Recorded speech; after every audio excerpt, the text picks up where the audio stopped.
So today, I want to talk about the biggest problem in America.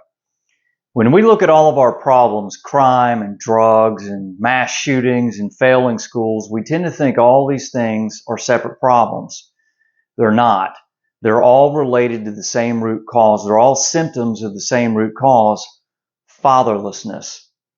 In 1964, when the war on poverty started, only 7% of kids in the United States were born out of wedlock, usually without a father.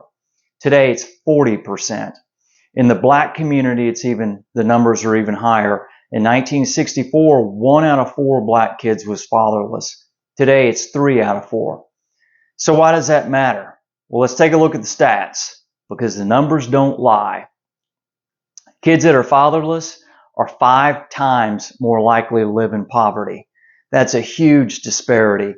They are 9 times more likely to drop out of school. Now, I'm going to tell you a couple things right off the bat. There are certain studies that will show they're 4 times more likely. Others will show they're 5 times more likely to live in poverty.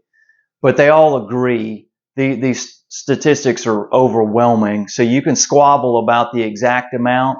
It depends on the study. But the studies every study that's been done has shown all of these things are massively affected by fatherlessness. So they're 9 times more likely to drop out of school. A lot of what that also contributes to failing schools, because a lot of what we call failing schools really isn't that the school is bad per se. It's that there's a lot of fatherless kids there. And I'm not saying all kids that are fatherless are bad. I was raised by a single mother and I turned out okay, sort of. But I had a lot of good male role models in my life. A boy needs a man to be a role model in his life. And boys that have a father in the home are a lot more likely to go to school and behave, do their work, do their homework when they get home. When they don't have a father in the home, they're a lot more likely to be disruptive at school, be combative, not do their work, and ultimately drop out of school. So a lot of what we think of are bad schools. It's really not that the schools are necessarily bad. They just have a lot of fatherless kids there, and the schools are having to deal with that. 90% of the people in gangs are fatherless. People who are fatherless are 20 times more likely to commit crimes and go to prison, which makes sense because, honestly, you drop out of school, what are you going to do, right? It's not like you're going to get a great job. So a lot of times they end up running the roads and getting into trouble. Prisons are full of men that were fatherless. Girls that are fatherless are 7 times more likely to get pregnant as a teenager. I'm not a psychologist, but they'll tell you that the father-daughter relationship is the first really important male relationship in the girl's life. And she's going to model all of her other relationships after that. And if she doesn't have a good bond with her father, she's going to go try to crave male affection in other ways, and it ends up leading to teenage pregnancy. 75% of the adolescents in drug rehab programs are fatherless. Even mass shootings. Of the 25 biggest mass shootings since Columbine, 75% of the shooters have been fatherless.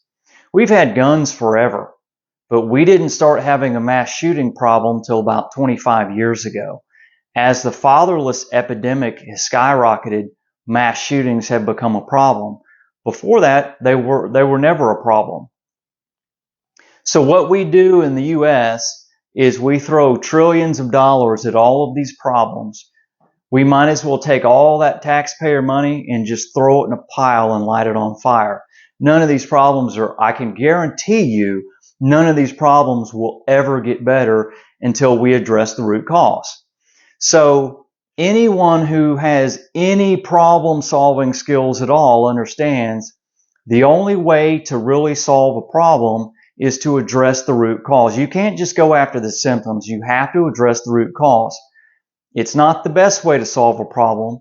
It's the only way to solve a problem. If you do anything other than address the root cause, you're going to fail. I can guarantee you we can continue to throw billions and billions of taxpayer dollars at all of these problems, but if we don't address the root cause, none of them are going to get any better. So the question is, how do we fix it? Well, it starts with reforming the welfare system. The welfare system was very well intentioned, but it's been horribly executed. Women who get married usually have their benefits cut because it's means based. So if their husband has any income at all, it's going to cut their benefits.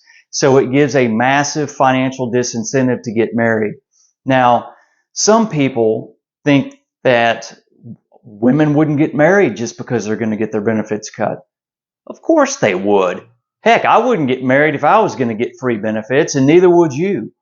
We're all motivated by money. Human beings are motivated by money. If the government's going to hand out free money, none of us are going to do anything to get our benefits cut. We have to fix that. We have to stop punishing women for getting married and discouraging family formation.